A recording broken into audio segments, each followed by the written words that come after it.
কক্সবাজার সমুদ্র সৈকতের সুগন্ধা পয়েন্টের ভালিয়াড়িতে দাঁড়িয়ে আছে বিশাল এক দানব। সে পৃথিবীটাকে চেপে ধরে অট্টহাসিতে বলছে, আপনারাই আমাকে সৃষ্টি করেছেন, আমি পুরো পৃথিবীটাকে ধ্বংস করব।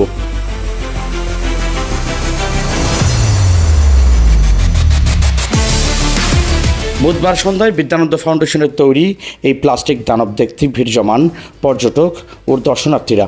সাগর থেকে উঠে আসা এই দানব যেন মনে করিয়ে দিচ্ছে প্লাস্টিক দূষণের ভয়াবহ পরিণতির কথা।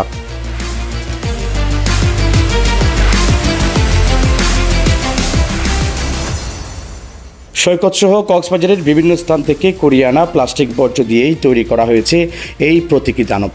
জেলা প্রশাসন ও বিদ্যানন্দ ফাউন্ডেশনের যৌথ এই আয়োজনের মূল বার্তা হলো, মানুষের যত্রতত্র ফেলে দেওয়া প্লাস্টিক অগোচরেই এক ভয়ঙ্কর দানবে পরিণত হচ্ছে, যা প্রকৃতি ও আগামী প্রজন্মকে ধ্বংসের দিকে ঠেলে দিচ্ছে।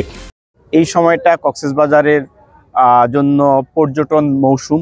প্রতি বছর লক্ষ লক্ষ পর্যটক এই সমুদ্র সৈকতে আসে এবং এই দানবকে দেখে তারা আসলেই সচেতন হবে এবং তারা তাদের নিজ এলাকায় কক্সবাজার সমুদ্র সৈকত সহ তারা যেখানে বসবাস করে সব জায়গাতে সিঙ্গেল ইউজ প্লাস্টিকের বিষয়ে সচেতন হবে, এটা আমরা প্রত্যাশা করি। সচেতনতামূলক এই প্রদর্শনী পরিদর্শন করে কক্সবাজারের জেলা প্রশাসক মোহাম্মদ আমান্নান পর্যটকদের যত্রতত্র ময়লা না ফেলার আহ্বান জানান।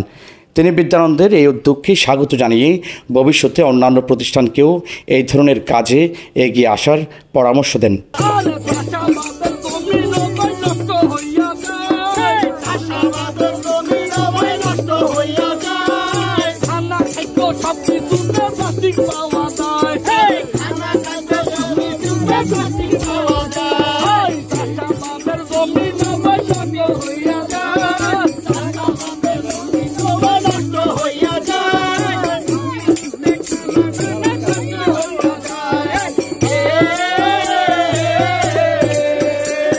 দুই 2022 সালে প্রথমবারের মতো সৈকতে এমন প্লাস্টিক দানব তৈরি করা হয়েছিল। তবে এবার সেই দানব ফিরেছে আরও ভয়ঙ্কর রূপে।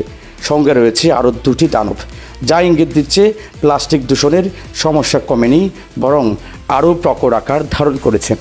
আজকে পর্যন্ত প্রায় 80 মেট্রিক টনের বেশি সামুদ্রিক প্লাস্টিক আমরা সংগ্রহ করেছি প্রান্তিক জনগোষ্ঠী থেকে। প্রান্তিক জনগোষ্ঠীকে এটার বিনিময়ে আমরা চাল, ডাল, তেল এগুলো আমরা দিয়েছি এবং এই সংগৃহীত প্লাস্টিকের একটা অংশ দিয়ে আমরা প্রায় 6 মেট্রিক টনের বেশি সিঙ্গেল ইউজ প্লাস্টিক দিয়ে আমরা একটি প্লাস্টিকের দৈত্য আমরা তৈরি করেছি। তারেক হায়দার, সকালবেলা, কক্সবাজার।